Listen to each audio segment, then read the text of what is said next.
नाम सुना होगा महमूद गजनवी और अय्याज का। इनका बाहम मोहब्बत का रिश्ता बहुत गहरा था। अय्याज टूट के चाहता था बादशाह को। अब दीगर मुसाहिबीन हसद करते थे, बुग़्ज़ रखते थे। वो कहते थे ये कोई क्या इसमें करिश्मा और कमाल है कि बादशाह इसको इतना ही चाहता है। तो बादशाह जब उन वज़ारा का, मशीरों का हसद हद से बड़ा हुआ देखा तो एक दिन सबको अपने दरबार में हाजिर किया। दरबार में एक तालाब था, तो उसमें मुट्ठी भर के मोतियों की फेंक दी और एक एक वजीर को कहा कि ये मोती निकाल के लाओ और ये ख्याल करना कि तुम्हारा लिबास भी, तुम्हारा बदन भी नहीं भीगना चाहिए।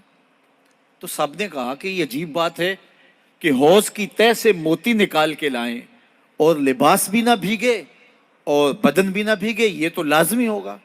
फिर दूसरे वजीर को कहता कि ये मोती निकाल के लाओ, तुम्हारा लिबास भी नहीं भीगना चाहिए, तुम्हारा बदन भी नहीं भीगना चाहिए। तो वो आगे से हुज्जत करता, ये कैसे हो सकता है कि बदन भी और लिबास भी ना भीगे और मोती भी निकाल लाऊं। तीसरे को, चौथे को, पांचवें को, हर एक आगे से हुज्जत करे, ये कैसे हो सकता है। फिर अय्याज आ गया तो बादशाह ने अय्याज को कहा कि ये मोती निकाल के लाने हैं और तुम्हारा लिबास भी और तुम्हारा बदन भी नहीं भीगना चाहिए। अय्याज ने फौरन छलांग लगाई और मोती निकाले। जब बाहर निकला तो बदन और लिबास पानी से नुचड़ रहा था। तो ऐसे मोती बादशाह को पेश किए और बदन कप कपा रहा था। तो बादशाह बड़े गुस्से से कहा कि अय्याज, तुम्हारा बदन भीग गया, तुम्हारे कपड़े भी भीग गए। मैंने कहा था लिबास भी नहीं भीगना चाहिए, कपड़े भी नहीं भीगने चाहिए। तो अय्याज बड़ी लजाजत से अर्ज करने लगा, बादशाह सलामत, आपके दो हुक्म थे, एक ये कि मोती निकाल के लाने हैं, दूसरा हुक्म ये था कि लिबास और कपड़े भीगने नहीं चाहिए। तो एक हुक्म मैंने पूरा कर दिया है, दूसरे की माफी चाहता हूं। तो साहिब, अल्लाह ने हजरत इंसान के सीने में जज्बात का एक जहां आबाद किया है। शैतान को भी इंसान के पीछे लगा दिया, इसकी आजमाइश के लिए, इसके इम्तिहान के लिए। नफ्स भी इसके अंदर मौजूद है और दूसरी जानब इसको गुनाहों से मना भी किया और नेकी की तलकीन भी की।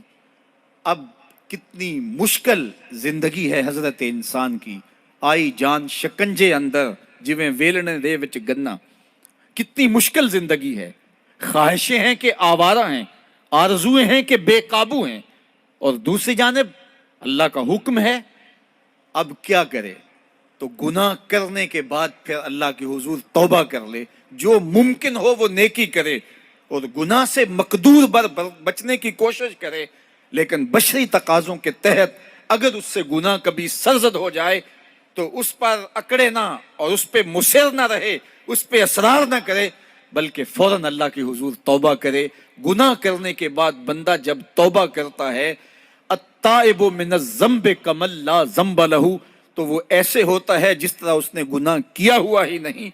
बंदा 100 बार गुनाह करके तौबा करे, अल्लाह 100 बार माफ फरमा देता। वो करीम है, 70 माओं से ज्यादा प्यार करता है। तो बंदे उसकी दहलीज पे जब तौबा करते हैं, रुजू करते हैं और उससे माफी मांगते हैं, तो वो ये नहीं देखता कि ये गुनाहगार कितना बड़ा है, वो ये देखता है कि ये मेरी दहलीज पे आया है और उसके माँ कबल के सारे गुनाह माफ भी करता है, बल्कि गुनाहों को बदल के नेकियों में भी तब्दील कर देता है। आइए अब कुरान मजीद में उन लोगों की कहानी भी पढ़िए जो अपनी जिंदगी को अपने मालिक के नाम लगा चुके हैं और उनसे अगर कोई मामला सरजद हो जाता है तो वो किस कदर अल्लाह से डरते हैं। वल्लज़ीना युतूना मा आतो व कुलूबुहुम वजिला अन्नहुम इला रब्बिहिम राजिऊन।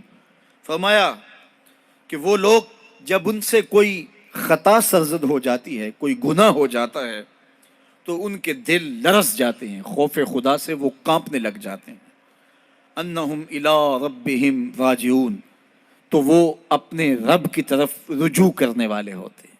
अगर उनसे कभी कोई गुनाह सरजद हो जाए, उनसे कोई गलती सरजद हो जाए, तो फिर उस पर जिद नहीं करते, उस पर मुसर नहीं हो जाते, उस पर हुज्जतें और दलीलें नहीं लाते, बल्कि वो क्या करते हैं, फौरन अल्लाह के हुजूर रुजू करते हैं और माफ़ी मांगते हैं।